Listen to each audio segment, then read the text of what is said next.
नमस्कार दोस्तों, स्वागत है आपके अपने प्यारे से यूट्यूब चैनल हिंदी बाय आकाश शर्मा पर।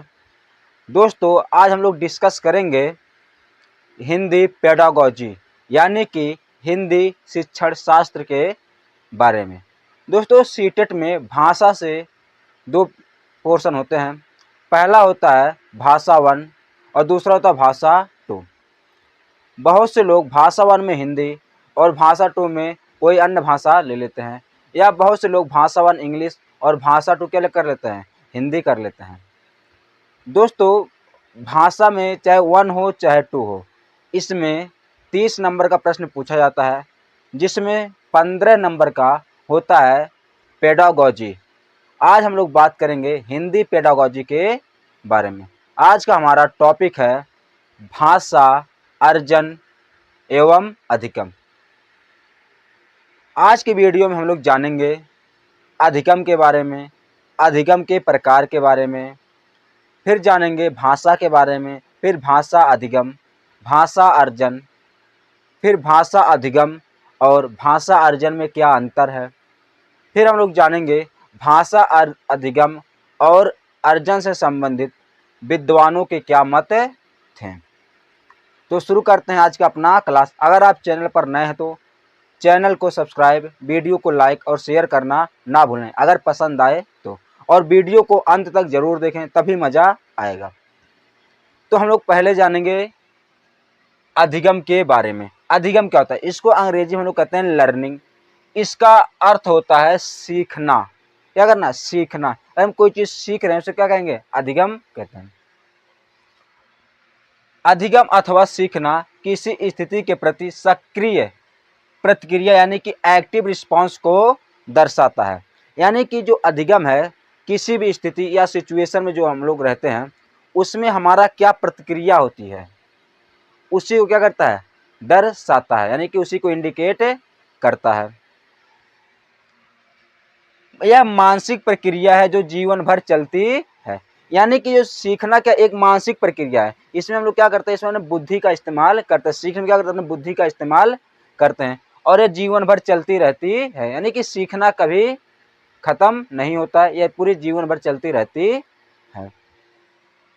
प्रेसी के अनुसार, एक मनोवैज्ञानिक थे प्रेसी, वह कहते हैं अधिगम एक अनुभव है। क्या है अधिगम? क्या एक अनुभव है, यानी कि एक एक्सपीरियंस है। यानी कि सीखना क्या है? एक एक्सपीरियंस है जिसके द्वारा कार्य में परिवर्तन या समायोजन होता है। यानी कि सीख कर हम क्या कर सकते हैं? किसी कार्य में परिवर्तन या समायोजन कर सकते हैं। समायोजन क्या होता है? परस्पर विरोधी जरूरतों को, यानी कि समाज क्या परस्पर विरोधी जरूरतों को सुनिश्चित, परस्पर विरोधी जरूरतों को संतुलित करने की क्या एक प्रक्रिया है। यानी क्या कोई परस्पर के विरोधी जरूरत हैं, उनको संतुलित करना क्या कहलाता है? समायोजन कहलाता है। तथा व्यवहार की एक नवीन विधि प्राप्त होती है। यानी कि प्रेसी क्या कह रहे हैं कि सीखना यानी कि अधिगम क्या है? एक अनुभव है जिसके द्वारा कार्य में परिवर्तन, जिसको द्वारा हम क्या कर सकते हैं? कार्य में परिवर्तन कर सकते हैं या समायोजन होता है। तथा व्यवहार की नवीन विधि प्राप्त होती है। यानी कि अधिगम द्वारा हम जो व्यवहार करते हैं, किसी से क्या जो बिहेव करते हैं, उसका एक नवीन यानी कि एक नया विधि यानी कि तरीका प्राप्त होता है। अधिगम व्यक्तित्व के सर्वांगीण विकास में सहायक होता है। अधिगम क्या होता है? अधिगम जो होता है व्यक्तित्व यानी पर्सनालिटी के सर्वांगीण, यानी कि पूरे पर्सनालिटी का क्या करता है? विकास में सहायक होता है। यानी कि हम क्या करते हैं? अगर हम अच्छी तरीके से अधिगम यानी कि लर्निंग किए हैं तो जो अपनी पर्सनालिटी होती है उसमें हम हर तरीके से यानी कि सर्वांगीण विकास कर सकते हैं। इसके द्वारा जीवन के लक्ष्यों को प्राप्त करने में सहायता मिलते हैं। यानी कि सीख कर, यानी कि पढ़ लिख कर, यानी कि हम लर्निंग करके जो हमारे जीवन के लक्ष्य हैं उनको क्या करता है? हम प्राप्त कर सकते हैं। उनको प्राप्त करने में क्या करता है? अधिगम सहायक होता है, यानी कि सहायता मिलती है अधिगम के द्वारा। फिर इसमें एक नोट कह रहा है कि रट कर विषय वस्तु को याद करने को अधिगम नहीं कहा जा सकता। यानी कि जैसे कह दिया जाए कि दो दो दूनी चार, दो तीन छः, यानी कि हम बच्चे को क्या करते हैं, पढ़ा दें क्या, दो दूनी दो, दो एक कम दो, दो दूनी चार, दो तीन छः, बच्चा तो क्या करेगा, रट लेगा, यानी कि पूरा टेबल रट लेगा। लेकिन बच्चा यह नहीं बता पाएगा कि दो दूना चार कैसे होता है, चार दूना आठ कैसे होता है, आठ दूना 16 कैसे होता है, बच्चा यह बता नहीं पाएगा। इससे हम क्या कहेंगे, अधिगम इससे हम नहीं कह सकते। यानी कि बच्चा कोई चीज़ रट ले या किसी क्या कहें हम रट के सीख लें, तो उससे हम लोग अधिगम नहीं कह सकते। जब तक हमें उसके पीछे का कारण हमें नहीं पता होगा, उसको हम अधिगम नहीं कहते हैं। कह रहे यदि छात्र किसी विषय वस्तु के ज्ञान के आधार पर कुछ परिवर्तन अर्थात ज्ञान का व्यवहारिक प्रयोग करने में सक्षम हो गया है, तभी उसे सीखने की प्रक्रिया को अधिगम के अंतर्गत रखा जा सकता है। यानी कि इसके कहने का मतलब है कि बच्चा जो भी सीख रहा है, यानी कि जो भी अधिगम कर रहा है, उसको क्या करे, उसके प्रयोग करे, क्या करे, उसको प्रयोग करे, यानी कि अपने व्यवहार में, अपने आम जिंदगी में क्या कर सके, उसके प्रयोग कर सके, तभी उससे हम क्या कर सकते हैं, अधिगम कर सकते हैं। या उसके आधार पर परिवर्तन ला सके, जो सीखा है उसके आधार पर परिवर्तन ला सके। यानी कि हम बच्चे को कोई रट्टा सिखा दें, यानी रट लगवा दें कि ये ऐसे होगा, यानी कि ये ऐसे होता है, बस जैसे कह दें ये मार्कर चलता है, यानी क्या करें, बच्चा का मार्कर चलता है, मार्कर से लिखते हैं, लेकिन मार्कर से हम इसके पीछे का साइंस बताएं, मार्कर कैसे चलता है, इससे मार्कर में कैसे बनता है, ये क्या हो जाएगा, यह हो जाता है उसको अधिगम। यानी कि पूरे पीछे का कारण समझे बच्चा, यानी कि जो सीख रहा है उसके पीछे का पूरा व्यवहार क्या होता है, कैसे होता है, वह सीखता है, तभी हम उसको अधिगम की श्रेणी में रखते हैं। तो उम्मीद करते हैं यहाँ तक समझ में आया होगा। इसका आप स्क्रीनशॉट ले सकते हैं। अगर स्क्रीनशॉट नहीं लेना है तो आप इसी यूट्यूब पर कम्युनिटी में इसका नोट्स मिल जाएगा, वहाँ से आप ले सकते हैं इसके नोट्स के सेम टू सेम। अब हम लोग समझते हैं अधिगम के प्रकार के बारे में, यानी कि टाइप्स ऑफ लर्निंग के बारे में। तो टाइप्स ऑफ लर्निंग में पहला होता है क्रियात्मक अधिगम, यानी कि मोटर लर्निंग।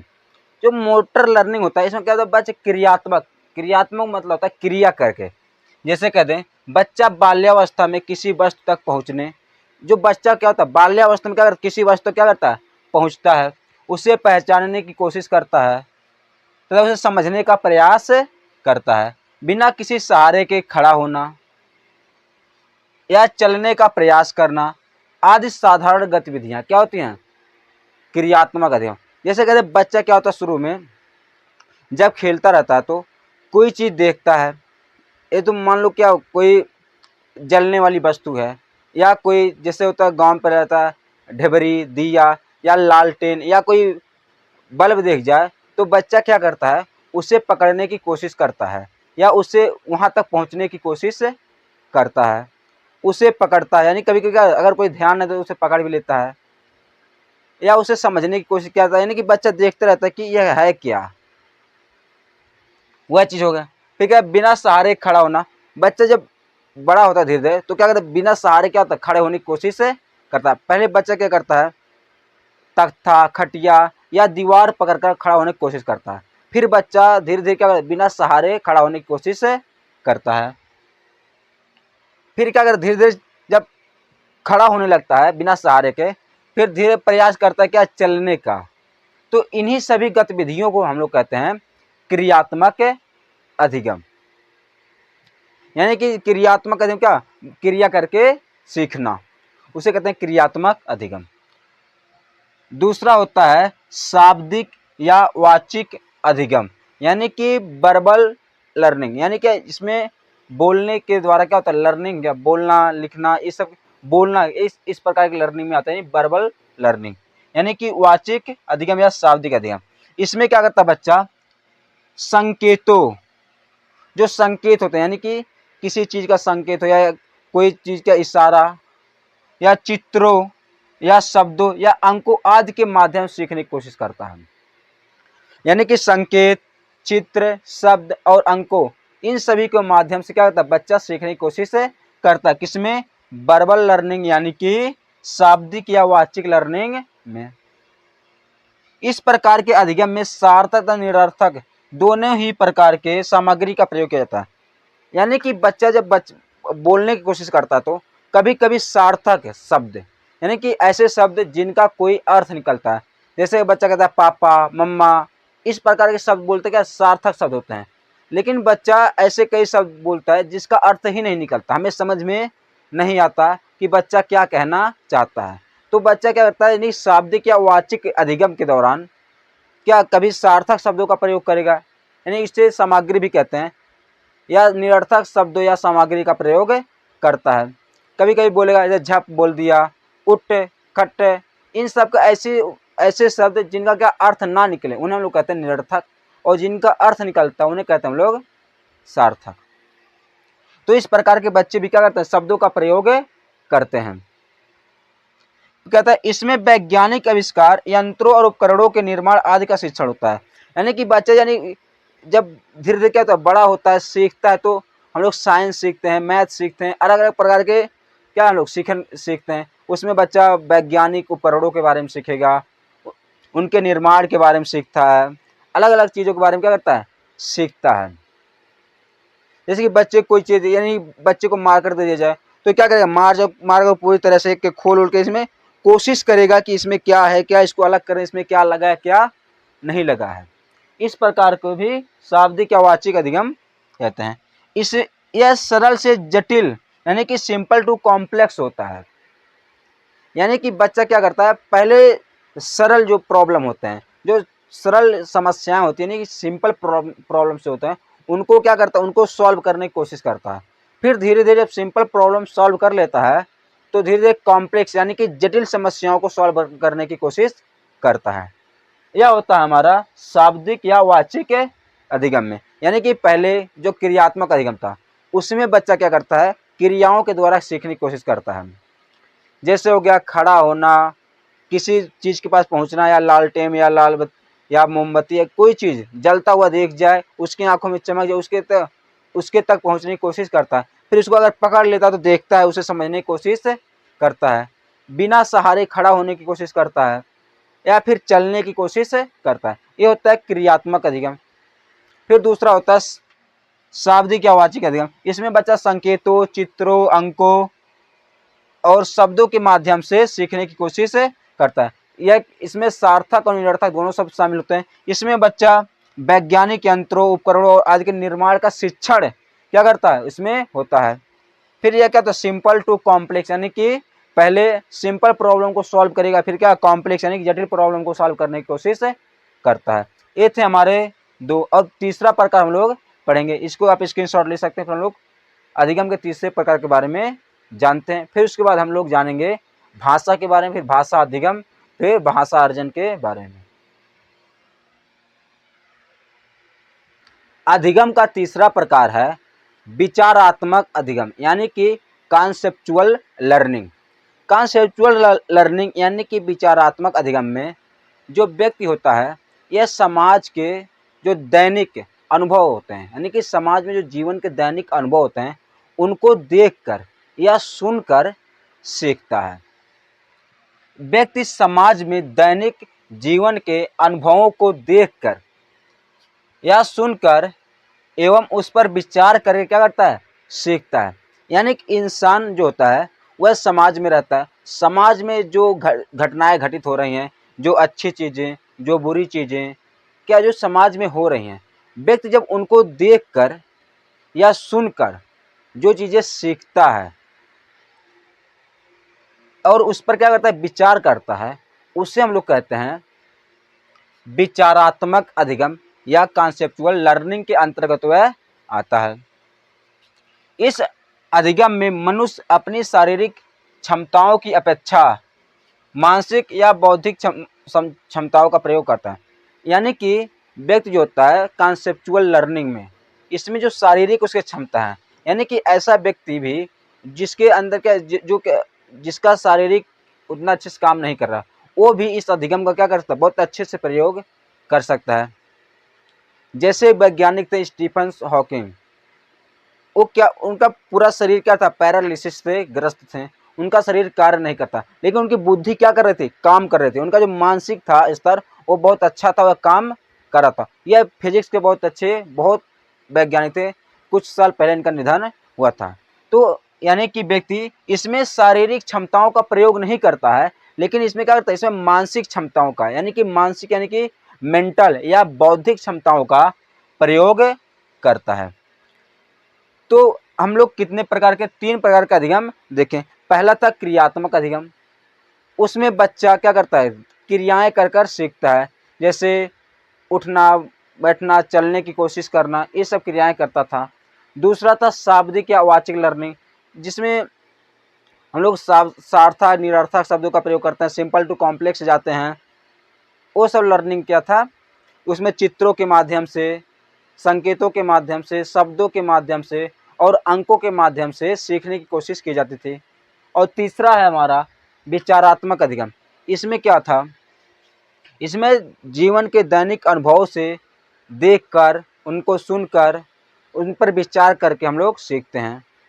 इसमें शारीरिक क्षमताओं से अधिक हम लोग मानसिक क्षमताओं, यानी कि शारीरिक क्षमताओं की अपेक्षा हम लोग इसमें मानसिक क्षमताओं का प्रयोग करते थे। ये था हमारा अधिगम और अधिगम के प्रकार के बारे में। अब हम लोग जानेंगे भाषा, भाषा अधिगम और भाषा अर्जन, और भाषा से संबंधित अधिगम और अर्जन संबंधित प्रमुख विद्वानों के बारे में। भाषा क्या होता है दोस्तों, भाषा जो होता है, जो हमारे विचार हैं, सामने वाले के विचार हैं, हम क्या कहना चाहते हैं, सामने वाला क्या कहना चाहता है, इन सब का आदान प्रदान, यानी कि आदान प्रदान जो हम लोग करते हैं, उसी को हम लोग कहते हैं भाषा। यानी कि जो भावों एवं विचारों के आदान प्रदान के माध्यम को हम लोग भाषा कहते हैं। यानी कि जैसे हमारा भाव क्या है, हमारा विचार क्या है, जब हम लोग कोई माध्यम रहेगा उसके द्वारा हम लोग कह पाएंगे। मान लो हमको हिंदी आती है, सामने वाले की सिर्फ अंग्रेजी आती है, तो हम अपने भावों और विचारों को स्पष्ट नहीं कर सकते हैं। लेकिन एक तरीका और करने का सांकेतिक भाषा, यानी कि हम संकेतों के द्वारा स्पष्ट कर सकते हैं। तो क्या होता है, भावों एवं विचारों को आदान प्रदान करने के माध्यम को हम लोग भाषा कहते हैं। भाषा 3 प्रकार का होता है। पहला होता है मौखिक भाषा, यानी कि अपने भावों एवं विचारों को, जो हमारे इमोशंस हैं, जो हमारे थॉट्स हैं, उनको हम लोग बोल कर क्या कर सकते हैं, सामने वाले को बता सकते हैं, या सामने वाला हमको बता सकता है। फिर उसके बाद आता है दूसरा लिखित, यानी हमारे क्या भाव हैं, क्या विचार है, अगर व्यक्ति हमारे सामने नहीं है, कोई कम्युनिकेशन यानी कि संप्रेषण का माध्यम नहीं हमारे और उसके बीच में, तो हम लोग क्या करते हैं, लिख कर उसके तक अपने भाव एवं विचारों को पहुंचा सकते हैं। ये क्या था, दूसरा लिखित रूप।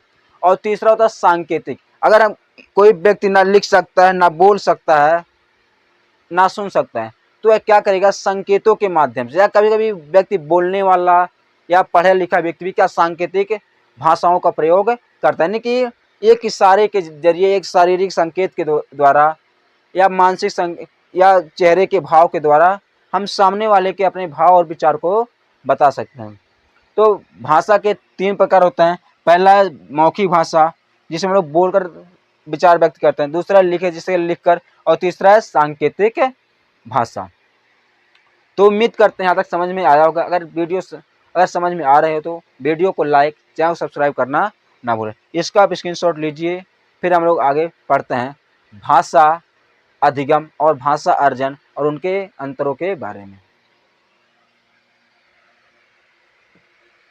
अब हम लोग जानते हैं भाषा अधिगम यानी कि लैंग्वेज लर्निंग के बारे में। किसी भाषा को सीखने के लिए औपचारिक तरीकों का प्रयोग करना अधिगम कहलाता है। औपचारिक यानी कि जैसे कह दें कि हम कोई चीज़ सीखना चाहते हैं, यानी कि कोई भाषा से, जैसे मान लो हमारी मातृभाषा क्या है, हिंदी है, तो हम हिंदी क्या कर सकते हैं, अपने घर में सीख सकते हैं, हम समाज में रहकर सीख सकते हैं, अपने दोस्तों से सीख सकते हैं, या बचपन से हम लोग क्या करते हैं, हम लोग घर में सब लोग बचपन से हिंदी बोलते हैं, तो हम लोग उनको देखकर अपने मम्मी पापा को या अपने भाई बहन को देखकर क्या कर सकते हैं, उनसे सीख सकते हैं, उनके बातों को अनुसरण करके सीख सकते हैं। लेकिन अगर हम, उसे हम लोग कहते हैं अर्जन, लेकिन अगर हम भाषा अधिगम करना चाहते हैं यानी कि अपनी मातृभाषा के अलावा दूसरी भाषा को सीखना क्या कहलाता है, भाषा अधिगम कहलाता है। जैसे कहते हैं औपचारिक, औपचारिक यानी कि किसी ऐसे तरीके का जो क्या हो, जिससे एक नियम के तरीके से सिखाया जाए, एक नियम के जरिए सिखाया जाए, जिसमें एक व्याकरण हो, उस तरीके से सिखाया, यानी कि ये क्या ऑफिशियल हो। औपचारिक तरीकों का प्रयोग करना भाषा अधिगम कहलाता है। कह रहा है कि किसी भाषा को सीखने के लिए औपचारिक तरीकों का प्रयोग करना भाषा अधिगम कहलाता है। इसे सीखने के लिए कॉपी किताब और स्कूली शिक्षा की आवश्यकता होती है। यानी कि कॉपी किताब या वर्तमान समय में मोबाइल फ़ोन से हम लोग क्या किसी से, यूट्यूब से या ऐसे कई ऐप्स द्वारा हम दूसरी भाषाओं को सीख सकते हैं। फ्रेंच, जर्मन, इंग्लिश, यानी कि जो भाषा सीखना चाहें। अगर हम कोई दूसरा भाषा सीख रहे हैं किसी से, यानी कि किसी एक व्यवस्थित रूप से, उसे हम लोग कहेंगे अधिगम। कहते हैं क्या भाषा अधिगम एक चेतन प्रक्रिया है। क्या एक चेतन प्रक्रिया, यानी कि सीखने की क्या एक प्रक्रिया है। इसमें पाठ्य पुस्तकों एवं नियमों का पालन करना होता है। जैसे अगर हम किसी चीज़ को सीख रहे हैं, किसी दूसरे भाषा को, तो हमारी क्या कोई एक पाठ्य पुस्तक होगी, यानी सिलेबस होगा, उसमें नियम होंगे कि हम लोग पहले जैसे हम मान लो अंग्रेजी सीख रहे हैं, अंग्रेजी सीख क्या पहले करेंगे, उसके जो अल्फ़ाबेट्स हैं ABCD उसको हम लोग पहले सीखेंगे। फिर उसके बाद उनको जोड़ना सीखेंगे, वर्ड बनाएंगे, फिर धीरे धीरे उसके ग्रामर को सीखेंगे, फिर उसके पार्ट ऑफ स्पीच सीखेंगे। यानी कि एक नियम के तरीके से सीखा जाता है भाषा अधिगम, उसे कहते हैं अधिगम। करें इसमें भाषा व्याकरणिक नियमों के जरिए सिखाई जाती है। क्या इसमें जो भाषा होता है एक व्याकरणिक यानी कि ग्रामेटिकली के ग्रामर के द्वारा सिखाया जाता है। जैसे अगर किसी को हिंदी नहीं आता तो उसको हिंदी बोलना तो सीख सकता है, लेकिन उसको पूरी भाषा सीखे कैसे, एक व्याकरण पूरी अच्छी तरीके से व्याकरण पढ़ेगा, कौन सा शब्द होता है, कौन सा शब्द कहाँ प्रयोग किया जाता है, उसको अच्छे से सीखेगा। जैसे मान लो अंग्रेजी सीख रहा है तो अगर अंग्रेजी में सीखेगा, सेंटेंस बनाना सीखेगा, छोटा छोटा सेंटेंस पहले बोलेगा, फिर धीरे बड़ा बड़ा सेंटेंस बोलेगा, वह अधिगम कहलाता है। कह इसमें भिन्न भिन्न शिक्षण विधियों का इस्तेमाल किया जाता है। यानी कि इसमें अलग अलग प्रकार के तरीकों का, यानी कि सीखने का प्रयोग किया, यानी कि शिक्षण यानी कि टीचिंग का प्रयोग किया जाता है। अलग अलग मेथड का प्रयोग किया जाता है किसी को भाषा सिखाने के लिए। कह रहा भाषा अधिगम के जरिए पढ़ना लिखना सीखा जाता है। यानी क्या भाषा अधिगम के जरिए ही पढ़ना लिखना सीखा जाता है। अगर हम अपने मम्मी के पास, पापा के पास उनको देख रहे हैं तो उनको देखकर, उनके बातों को सुनकर हम पढ़ना लिखना नहीं सीख सकते हैं। भाषा अर्जन तो सीख सकते हैं उनसे, लेकिन भाषा अधिगम नहीं सीख सकते। भाषा अधिगम के जरिए क्या होता है, पढ़ना लिखना सीखा जाता है। कह रहा भाषा अधिगम में किताब और व्याकरण की ज़रूरत होती है। बिना हम भाषा अधिगम को बिना व्याकरण के से हम नहीं सीख सकते। अगर हम बोलना सीख भी लिए किसी को देख कर तो उसको हम अच्छे से लिख नहीं पाएंगे। ये होता है भाषा अधिगम। यानी कि हम समाज से इतर कहीं पर जाकर किसी स्कूल में, किसी पाठ्य पुस्तक या किसी व्यक्ति से पर्सनली उसको एक नियम के तरीके से, यानी कि नियमावली सिस्टमैटिक तरीके से कोई भाषा सीख रहे हैं तो उससे हम लोग कहते हैं भाषा अधिगम। अब हम लोग समझेंगे भाषा अर्जन के बारे में, तब दोनों में डिफरेंस समझ में आ जाएगा कि अर्जन क्या होता है और अधिगम क्या होता है। तो इसका आप स्क्रीनशॉट लीजिए, फिर हम लोग आगे बढ़ते हैं। अब हम लोग जानते हैं भाषा अर्जन के बारे में। इसे अंग्रेजी में कहते हैं लैंग्वेज एक्विजिशन। क्या होता है इसको हम लोग जानते हैं। भाषा अर्जन यह एक प्राकृतिक प्रक्रिया है। क्या यह एक प्राकृतिक प्रक्रिया है जिसमें किसी औपचारिक साधन की जरूरत नहीं होती है। औपचारिक यानी क्या करें कि क्या भाषा अर्जन एक प्राकृतिक प्रक्रिया है। जैसे कि प्राकृतिक प्रक्रिया कहने मतलब कि जो भाषा अर्जन होता है, हम लोग अपने आसपास के वातावरण, अपने माता पिता, अपने बड़ों को देखकर, सुनकर क्या करते हैं, लोग भाषा को अर्जित करते हैं। क्या भाषा ये औपचारिक यानी कि इसके भाषा को अर्जन के लिए, भाषा के अर्जन के लिए हमें क्या स्कूल में या किसी साधन का, ऐसे साधन का प्रयोग नहीं करना पड़ता क्या, जो हमें क्या भाषा को सिखाए। इसलिए हम लोग उसे भाषा अर्जन कहते हैं। यानी कि हम लोग अपने आसपास के माहौल से, अपने आसपास के वातावरण, अपने माता पिता, अपने बड़ों से क्या कर सकते हैं, बच्चा सीख सकता है भाषा को। उसे कहते हैं भाषा अर्जन। कह रहे किताब और व्याकरण की जरूरत नहीं होती। कह रहे भाषा अर्जन में किसी किताब की और किसी व्याकरणिक नियमों की जरूरत नहीं होती है। यानी कि हमें जो हम लोग हिंदी, मान लो हमारे क्या, हमारा जो मातृभाषा हिंदी है, जब हम लोग हिंदी बोल रहे हैं जब से, तो हम लोग तब से थोड़ी व्याकरण पढ़े हैं। हम लोग व्याकरण जब स्कूल में गए तब हम लोग व्याकरण पढ़े हैं हम लोग घर, लेकिन तब भी हम लोग को अच्छे से हिंदी बोलने आता था। 5, 6, 7 साल। अगर कोई ऐसा बच्चा जो स्कूल कभी ना गया हो, कभी कोई किताब ना पढ़ा हो, और वो ऐसे माहौल में है, क्या जैसे हिंदी, वो क्या रहा है, हिंदी बोल लेगा। अगर हिंदी वाले माहौल में है, वहाँ के आसपास के लोग, उसके माता पिता, उसके सभी लोग क्या हिंदी बोल रहे हैं, वो अच्छे से हिंदी बोलेगा, चाहे भले कुछ भी ना पढ़ा हो। और ऐसा बच्चा जहाँ पर सब लोग अंग्रेजी बोल रहे हैं, उसके आसपास नात बात, रिश्तेदार, हित दोस्त, वह बच्चा क्या कर लेगा, अंग्रेजी सीख लेगा, चाहे भले वो स्कूल में ना जाए। इसी को हम लोग कहते हैं भाषा अर्जन।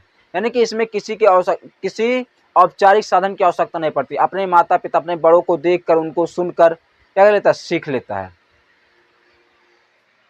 कह रहे भाषा अर्जन की क्षमता बच्चों में जन्मजात होती है। यानी कि क्या, भाषा अर्जन की जो क्षमता होती है बच्चों में जन्मजात होती है। यानी कि बच्चे जब से पैदा होते हैं तब से उनके अंदर भाषा सीखने की क्षमता क्या होती है, आ जाती है। ये था हमारा भाषा अधिगम और भाषा अर्जन। हम लोग इसमें थोड़ा सा इसका बारे में अंतर देख लेते हैं, क्या होता है भाषा अधिगम और भाषा अर्जन में अंतर। भाषा अर्जन एक सहज एवं स्वाभाविक प्रक्रिया है। क्या, एक बहुत सहज यानी कि और एक स्वाभाविक प्रक्रिया है। यानी कि हम लोग हिंदी बोल रहे हैं तो हमारा बच्चा क्या हो रहेगा, हिंदी बोल लेगा, धीरे धीरे वो क्या सीख जाएगा हिंदी। उसे किसी किताब पढ़ाने की जरूरत नहीं है, ना ही उसे कोई बुक रटाने की जरूरत है, ना ही किसी विद्यालय भेजने की जरूरत है। वह क्या, जो भाषा हम लोग बोलेंगे वह भाषा वो भी सीख लेगा।